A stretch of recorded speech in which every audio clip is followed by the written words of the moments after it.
Hello guys and welcome back to my YouTube channel TechArts.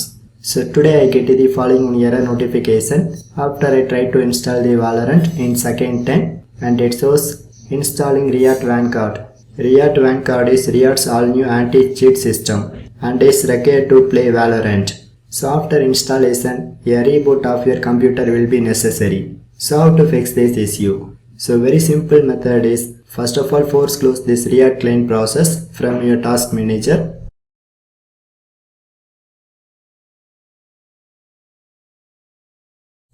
And then open your run command section.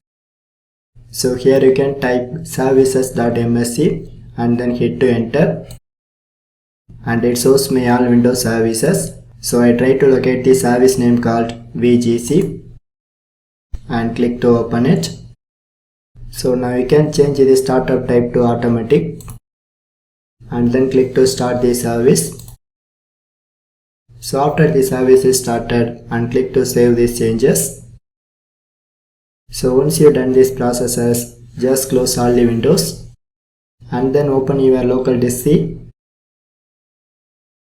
So here I try to access this Riot Games folder and click to open this Valorant and go to live folder.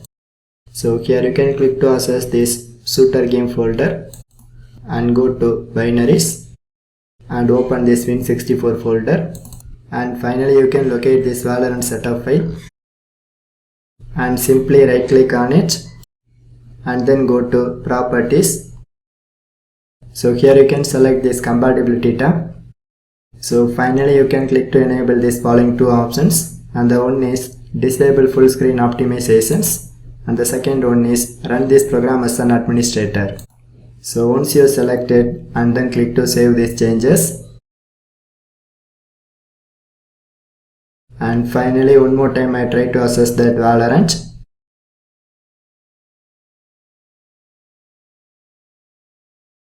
So now this time you can see my Valorant is opening very smoothly and it does not show any other error notifications. So friends, if this trick maybe not works, just comment to me. I give some other ideas to fix this problem. So for more tech videos, you can subscribe my beautiful tech channel TechArts, and thanks for watching.